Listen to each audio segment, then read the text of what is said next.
कहानी शुरू होती है एक जंगल को दिखाते हुए, जहां एक आदमी पागलों की तरह उस जंगल से बाहर निकलने की कोशिश कर रहा था। जंगल इतना घना था कि वहां से बाहर जाने का कोई रास्ता नजर नहीं आ रहा था। वह आदमी सूरज की दिशा देखकर आगे बढ़ता रहा, लेकिन अब सूरज भी ढल चुका था, फिर भी उसने भागना नहीं छोड़ा। भागते भागते एक जगह वह पहुंचा जहां एक नाव के कंकाल पर लिखा था पॉइंट ऑफ नो रिटर्न, जिसका मतलब था कि यहाँ से कोई वापस नहीं जा सकता। उस बोर्ड को देखकर उसके चेहरे पर चिंता साफ दिखाई दे रही थी। अंधेरा गहराने लगा और अचानक सभी पक्षी उड़कर वहां से चले गए। छुपने की कोई जगह नहीं थी। वह आदमी बहुत डरा हुआ था, इसलिए वह एक पेड़ पर चढ़ गया। उसकी बदकिस्मती थी कि वह ऊंचे पेड़ से गिर गया। इससे पहले कि वह बेहोश हो जाता, हमें दिखाया जाता है कि कोई उसे खींच कर ले गया। खींचने वाला कौन था यह नहीं दिखाया गया, लेकिन उसकी दर्द भरी चीखें सुनाई देती है।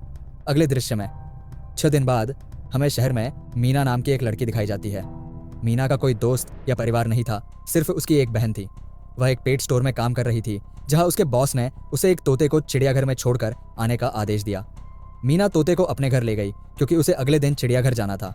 रात उसने तोते के साथ गुजारी और फिर सुबह होते ही वह उसे लेकर चिड़ियाघर के लिए निकल पड़ी। लंबी सड़क पर चलते हुए उसने अचानक शायद गलत मोड़ ले लिया और वह जंगल के बीच में पहुंच गई। ये वही जंगल था जहां हम पहले एक आदमी को गायब होते देख चुके हैं। पहले तो वह अपनी गाड़ी से ही जंगल में जाती रही, लेकिन जब उसे बाहर निकलने का रास्ता समझ नहीं आया तो उसे गाड़ी छोड़नी पड़ी। उसने सोचा कि शायद आसपास कोई हो जिससे वह मदद मांग सके, तो वह तोते को लेकर आगे बढ़ने लगी। अंधेरा भी गहरा होने लगा था। तभी अचानक सभी पक्षी उड़ गए। मीना को अब डर लगने लगा था क्योंकि जमीन भी जोर जोर से हिल रही थी। उसे अपने आसपास किसी के होने का भी एहसास हुआ। उसने देखा एक बूढ़ी औरत भाग रही थी। मीना उसके पीछे दौड़ी और उससे मदद मांगने लगी, लेकिन वह औरत रुकी नहीं। जब मीना ने पीछा करते हुए थकान महसूस की, तब वह रुक गई। उसके रुकने पर बूढ़ी औरत ने उसे आवाज देकर कहा, अगर जिंदा रहना चाहती हो तो तेजी से हमारी तरफ आओ। यह सुनकर मीना फिर से उसकी ओर भागी और वह बूढ़ी औरत उसका हाथ पकड़कर उसे एक घर में ले गई। घर का दृश्य ये कोई घर नहीं था, बल्कि एक अजीब सा कमरा था जिसमें एक बड़ा सा आईना लगा हुआ था। उस बूढ़ी औरत के साथ वहां 2 और लोग थे। मीना घबराकर उन लोगों से पूछती है, ये कौन सी जगह है? वे लोग कोई जवाब नहीं देते और उसे आईने के सामने खड़ा होने को कहते हैं क्योंकि कोई उन्हें देखने आने वाला था। मीना पूछती है, आखिर कौन देखने आ रहा है? तब बूढ़ी औरत, जिसे मेडेलाइन कहा जाता है, जवाब देती है, हमें वॉचर्स देखने आ रहे हैं। अचानक वह अजीबोगरीब आवाजें गूंजने लगी। बूढ़ी औरत ने बताया कि वॉचर्स तुम्हारे आने से खुश है, वे यहाँ तालियां बजा रहे हैं तुम्हारे लिए। मीना बुरी तरह से कंफ्यूज थी क्योंकि जिन्हें मेडेलाइन वॉचर्स कह रही थी उन्हें अभी तक न तो फिल्म में दिखाया गया और न ही किसी ने देखा था। अगली सुबह ये लोग उस जगह से बाहर निकल आते हैं। मेडेलाइन बताती है कि वॉचर्स केवल रात में ही बाहर निकलते हैं। दिन के समय हम लोग जंगल में आज़ादी से घूम सकते हैं। मीना को उस जंगल में नहीं रहना था। वह वहां से बाहर निकलने के लिए आगे बढ़ती है। मेडेलाइन कहती है, यह तुम्हारा अच्छा निर्णय नहीं है, इस जंगल से बाहर निकलने का कोई रास्ता नहीं है। वह कहती है, रात होने से पहले हमें इस घर में वापस आना होगा। अगर तुम देर करोगी तो अपनी जान से हाथ धो बैठोगी। मीना किसी की बात नहीं सुनती और अपने तोते को लेकर आगे बढ़ती रहती है। आगे बढ़ने पर उसे भी वही पॉइंट ऑफ नो रिटर्न वाले संकेत दिखाई देते हैं। इन्हें देखकर वह घबरा तो जाती है, लेकिन पहले वाले आदमी की तरह ही वह सूरज की दिशा में आगे बढ़ती रहती है, पर जंगल से बाहर निकलने में सफल नहीं हो पाती। अचानक उसे जमीन के नीचे हलचल महसूस होती है। वह डर जाती है और वापस उसी घर की ओर भागती है। यहाँ मेडेलाइन उसे हिम्मत देती है और कहती है कि सिर्फ तुम ही नहीं, जिसने भी यहाँ से बाहर निकलने की कोशिश की वह हार गया। हम भी तुम्हारी तरह हार कर यहाँ रुके हैं। इस जंगल से बाहर निकलने का कोई रास्ता नहीं है। ये जंगल आत्माओं को अपनी ओर खींचता है और फिर अजीबोगरीब चीजें दिखाता है। ये तुम्हें पागल भी कर सकता है। इसलिए अगर तुम्हें जिंदा रहना है तो हमारे साथ ही रहो। ये जंगल एक शिकारी है और हम सब इसका शिकार है। मेडेलाइन उसे पॉइंट ऑफ नो रिटर्न वाले कई साइन बोर्ड दिखाती है जो जंगल में गोल घेरा बनाकर लगाए गए थे। मेडेलाइन बताती है कि ये हमारे घर से आधे दिन की दूरी पर है। अगर इससे आगे गए तो वापस आना मुश्किल हो जाएगा, इसलिए अगर ये तुम्हें दिखाई दे तो इन्हें नजरअंदाज मत करना। मीना पूछती है कि ये सब किसने बनाया है, तो वह जवाब देती है कि ये एक प्रोफेसर ने बनाया था। रात हो जाती है और ये लोग वापस घर के अंदर आ जाते हैं। हर रात वॉचर्स उन्हें देखने के लिए आते थे। आज कियारा नाम की लड़की उनके सामने नाचती है और कहती है कि उन्हें ये पसंद है।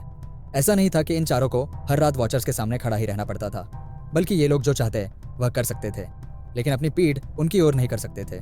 रात में तो इन्हें सिर्फ वॉचर्स का ही डर था, लेकिन दिन में भी इन्हें बहुत सारी मुश्किलों का सामना करना पड़ता था।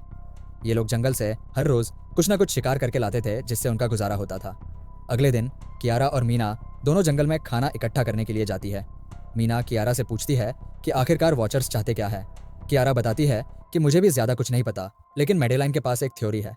उसके मुताबिक ये वॉचर्स हमें देखते हैं, हमें ऑब्जर्व करते हैं, लेकिन अगर हमने इन वॉचर्स को देखा तो हम पागल हो जाएंगे। कियारा अब उसे एक गड्ढा दिखाती है और कहती है कि ऐसे कई गड्ढे जंगल में हैं। दिन के समय सारे वॉचर्स इन गड्ढों में रहते हैं और रात में यहाँ से बाहर निकल आते हैं। मीना कियारा को बताती है कि उन्हें यहाँ फंसे हुए 6 महीने हो चुके हैं। कियारा का पति जंगल में रास्ता ढूंढने के लिए निकला है और उसे उम्मीद है कि वह जरूर रास्ता ढूंढकर वापस आएगा और वे लोग यहाँ से बाहर निकल पाएंगे। हमें पता चलता है कि असल में कियारा का पति वही आदमी था जिसे हमने मूवी के शुरुआत में देखा था, जिसे कोई यहाँ से ले गया था। घर के करीब पहुंचने पर मेडेलाइन मीना को 3 नियम समझाती है ताकि वह यहाँ पर जिंदा रह सके। पहला, कि वह रात के समय अपने घर का दरवाजा नहीं खोलेगी। दूसरा, कि रात में वह आईने की तरफ अपनी पीठ नहीं करेगी। और तीसरा यह कि दिन के समय वह इन गड्ढों के पास नहीं जाएगी और जितना हो सके रोशनी में रहेगी। उस रात मीना वॉचर्स के बारे में जानना चाहती थी, इसलिए वह आईने के पास कान लगाकर आवाजें सुनने की कोशिश करती है। जब उसे कुछ नहीं सुनाई देता तो वह आईने की तरफ अपनी पीठ कर लेती है। ऐसा करने पर वॉचर्स को गुस्सा आ जाता है और वे जोर जोर से आईने को मारने लगते हैं, यहाँ तक कि आईने में दरार भी आ जाती है। शोर सुनकर मेडेलाइन उठ जाती है और मीना को आईने की तरफ मुंह करके खड़ा रहने को कहती है। ऐसा करने पर उनका गुस्सा शांत हो सकता था। खैर, यह रात भी गुजर जाती है और अगले दिन मीना डैनियल के साथ शिकार पर निकलती है। मीना, जो अपने अच्छे दिन यहाँ बर्बाद नहीं करना चाहती थी, बाहर निकलने की तैयारी कर रही थी। वह डैनियल से पूछती है, क्या तुमने कभी किसी वॉचर को देखा है? डैनियल नहीं में जवाब देता है। तब मीना डैनियल को समझाती है कि मुझे लगता है कि यह सब मेडेलाइन की बनाई हुई कहानियां हैं, जिसमें वह हमें फंसा रही है।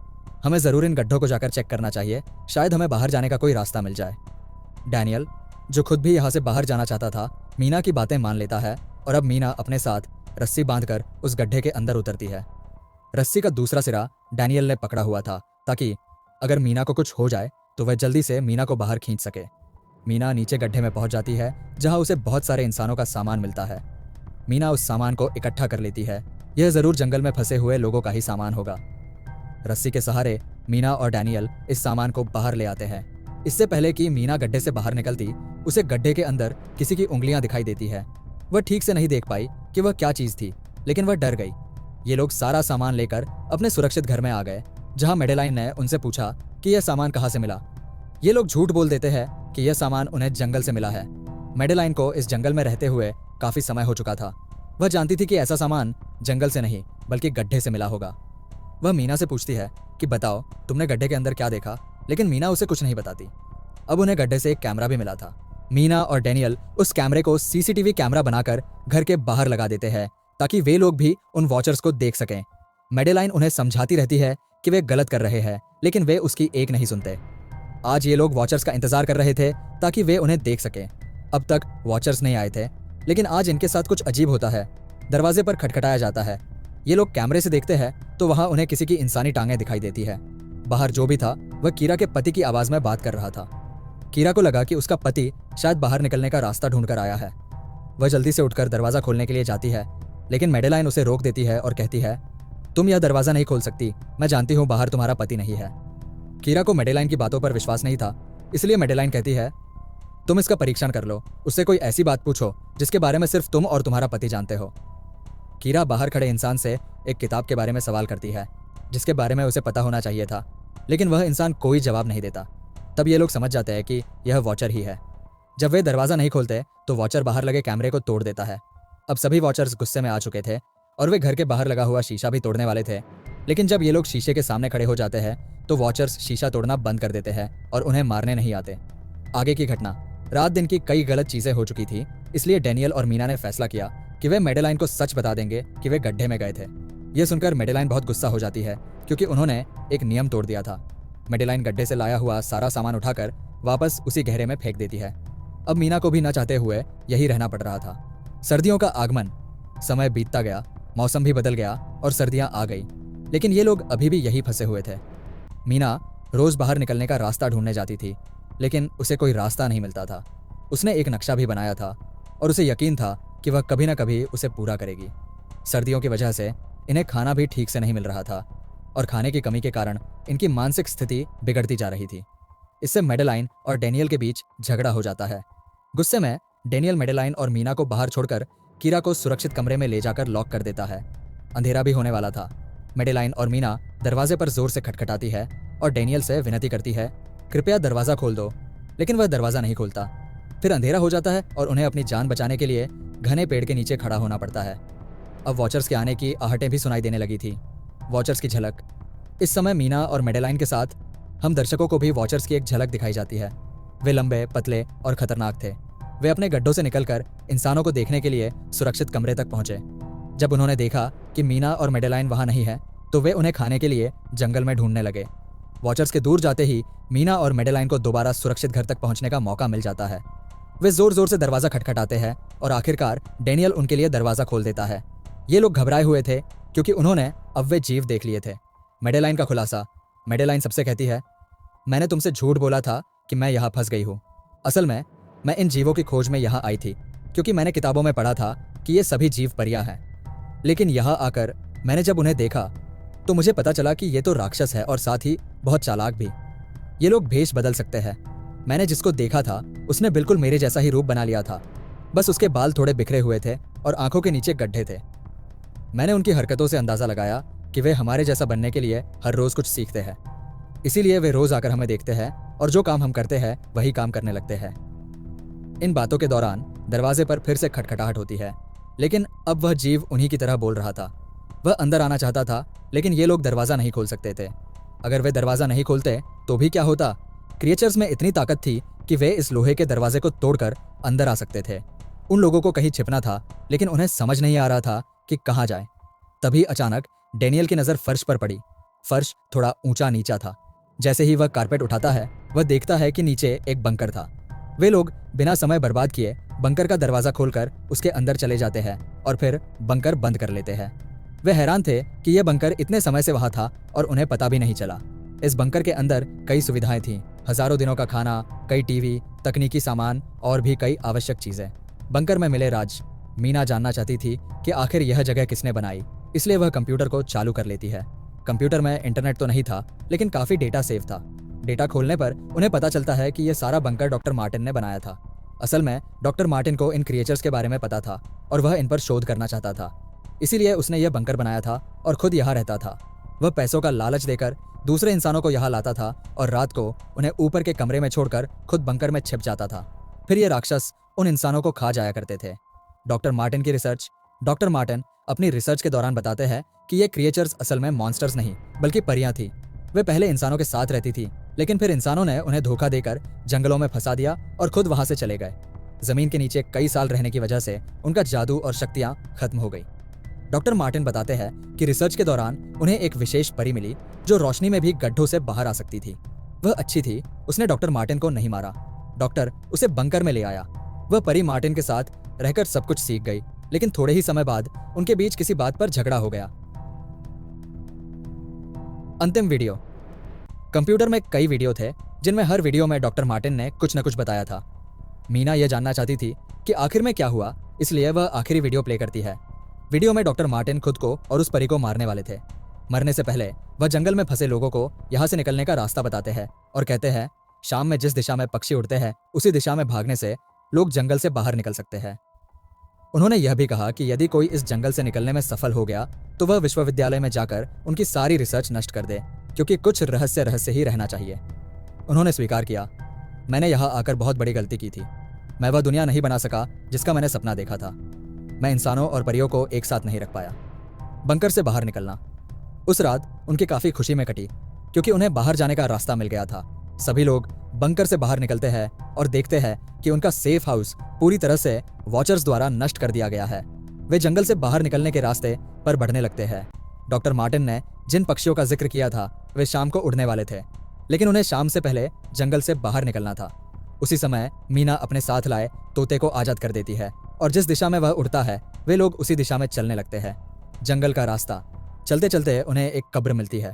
मेडेलाइन उसे देखकर बताती है कि एक समय था जब ये परियां इंसानों के साथ रहती थी, लेकिन इंसानों ने उनके साथ बहुत बुरा किया। फिर उन्होंने परियों को जंगल में छोड़ दिया और चले गए। चूंकि परियों ने अपने पंख और जादू खो दिए थे, वे अब कभी भी जंगल से बाहर नहीं जा सकती थी। नदी के पास चलते चलते वे लोग एक नदी के पास पहुंच जाते हैं। अंततः वे इस नदी के जरिए जंगल से बाहर निकल सकते थे। शाम हो चुकी थी और वॉचर्स अब जमीन से बाहर निकलने लगे थे। अंतिम संघर्ष। इससे पहले कि वे डॉक्टर मार्टिन की नाव में बैठकर दूर चले जाते, डेनियल को अपना साथी जॉन मिलता है जो घायल अवस्था में था। डेनियल उसकी मदद के लिए आगे बढ़ता है। बाकी लोग नाव पर बैठ चुके थे, लेकिन इससे पहले कि डेनियल लौट पाता, वे देखते हैं कि डेनियल की मदद करने गया व्यक्ति इंसान नहीं बल्कि रूप बदलने वाली परी थी। उसने अब उनकी आंखों के सामने डेनियल का रूप ले लिया था। वे लोग डेनियल के लिए कुछ नहीं कर पाते। परी ने डेनियल के माथे पर एक निशान बनाते हुए उसे मार डाला। उन्हें यह भी पता चलता है कि परियां इस नदी को पार नहीं कर सकती। अंततः वे लोग खुद इस नदी को पार करके शहर तक पहुंच जाते हैं। अगला दृश्य अगली सीन में दिखाया जाता है कि अब मीना डॉक्टर मार्टिन की कही बातों पर अमल कर रही है। मीना अपनी यूनिवर्सिटी में प्रोफेसर मार्टिन का सारा डेटा खत्म करने के लिए पहुंची थी, लेकिन जैसे ही वह उनका रिसर्च डेटा डिलीट करने जाती है, उसे एक नई बात का पता चलता है। हजारों साल पहले जब इंसान और परियां एक साथ रहते थे, तब उनकी शादियां भी हो जाया करती थी। ऐसे इंसानों और परियों के बच्चे भी हुए जिन्हें हाइब्रिड्स कहा जाता था। उसे यह भी पता चलता है कि जंगल में जिस मेडेलाइन से वे मिले थे वह और कोई नहीं बल्कि प्रोफेसर मार्टिन की पत्नी ही थी। मीना उलझन में पड़ जाती है कि मेडेलाइन ने यह बातें उससे क्यों नहीं बताई। सच्चाई का खुलासा इस सारी उलझन को साझा करने के लिए मीना कीरा के पास जाती है और उसे बताती है कि मेडेलाइन असल में प्रोफेसर की पत्नी थी, लेकिन उसने यह सच छुपाया क्योंकि वह पूरी इंसान नहीं थी बल्कि एक रूप बदलने वाली परी थी। यह सुनकर कीरा हैरान हो जाती है। असल में कई साल पहले प्रोफेसर की पत्नी मेडेलाइन की लंग कैंसर के कारण मृत्यु हो गई थी। प्रोफेसर उनसे बहुत प्यार करते थे और उनके साथ रहना चाहते थे। जब उन्हें रूप बदलने वाली परियों के बारे में पता चला तो उन्होंने मेडेलाइन की फोटो दिखाकर एक परी को उनकी तरह बना दिया। खतरे का सामना मीना जब यह सब बता रही थी, तभी उसे पता चलता है कि वह असली कीरा से नहीं बल्कि मेडेलाइन से बात कर रही है, जिसने कीरा का रूप धारण किया हुआ था। जैसे ही असली कीरा वहां आती है, मेडेलाइन उसे बेहोश कर देती है। इसके बाद वह तुरंत मीना पर हमला करने के लिए आगे बढ़ती है ताकि उसका राज राज ही रहे। इससे पहले कि वह मीना को मार दे, वह कहती है, मैं अकेली थी जो जंगल में सबसे अलग थी। बाकी परियां मेरा मजाक उड़ाती थी। मैं दिन के समय भी बाहर निकल सकती थी। इसी गुस्से में उन्होंने मुझे वहां से निकाल दिया। तब मीना उसे कहती है, तुम अलग नहीं थी, तुम बहुत खास थी। असल में तुम हाइब्रिड हो, आधी इंसान और आधी परी। इसलिए तुम परियों के साथ भी रह सकती हो और इंसानों के साथ भी। यही कारण है कि तुम इस जंगल से बाहर निकल पाई। जैसे ही मीना यह सारा सच बताती है, मेडेलाइन के पास उसके पंख और जादू वापस आ जाते हैं। इसके बाद वह मीना को छोड़कर वहां से उड़ जाती है। कुछ हफ्तों बाद की कहानी दिखाई जाती है, जहां मीना अपनी बहन के पास गई है। जंगल और परियों वाले सारे घटनाक्रम के बाद वह काफी डर गई थी और अब अपनी बहन के साथ रहना चाहती थी। उसने अपनी बहन को बताया, मुझे लगता है कि वह परी अभी भी मेरा पीछा कर रही है। तब उसकी बहन उसे कहती है, डरो मत, कुछ नहीं होगा। कहानी का अंतिम दृश्य कहानी के आखिरी सीन में एक बच्ची दिखाई जाती है जो उस समय भी मीना के घर के नीचे ही थी। ये और कोई नहीं बल्कि मेडेलाइन ही थी, जो अब इस बच्ची के रूप में उनकी दुनिया में रह रही थी। और इसी दृश्य के साथ कहानी समाप्त हो जाती है।